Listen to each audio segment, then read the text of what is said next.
આપણી સાથે અત્યારે ભારતીય જનતા પાર્ટીના પ્રવક્તા યજ્ઞેશભાઈ જોડાયા છે। યજ્ઞેશભાઈ સાથે વાત કરીએ। ગોપાલ ઇટાલિયા ઉપર જે જૂતું મારવામાં આવ્યું અને ગોપાલ ઇટાલિયા કહી રહ્યા છે કે પોલીસના ઈશારે આખો ઘટનાક્રમ થયો છે।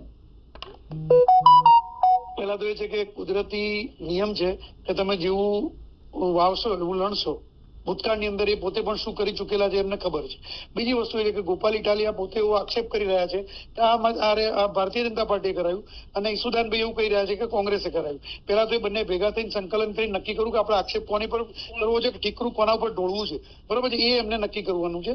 ત્રીજી વાત એ છે કે જ્યારે આ જૂતું ફેંકવાની બન્યો કે જે પણ બનાવ બન્યો છે એમાં મારે આપના માધ્યમથી એમની જોડે એટલું પૂછવા માંગુ છું કે તમે સાબિત કર્યું કે કયા પક્ષનો વ્યક્તિ છે। માત્ર ને માત્ર રીલ બનાવવા માટે કે સસ્તી પ્રસિદ્ધિ મેળવવા માટે તમે તમારી પ્રસિદ્ધિ જે ઓછી થઈ ગઈ છે એ પ્રસિદ્ધિને પાછી મેળવવા માટે તમે આવા સ્ટન્ટ કરી શકો છો, એ બધાના ખ્યાલ છે। કારણ કે કેજરીવાલ થી માંડીને બધાના ગુણધર્મ લોકો ઓળખે સારી રીતે, એટલે મારે એનાથી વધારે કશું કહેવું નથી બેન।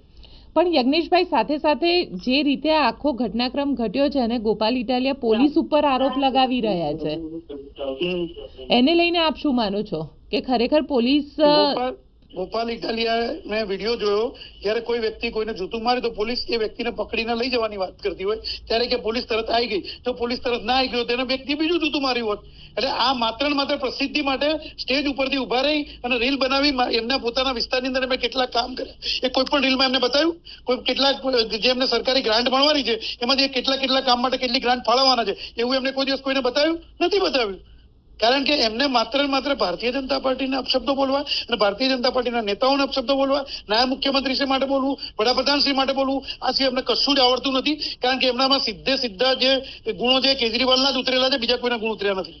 બિલકુલ યજ્ઞેશભાઈ, અમારી સાથે જોડાવા માટે આપનો ખૂબ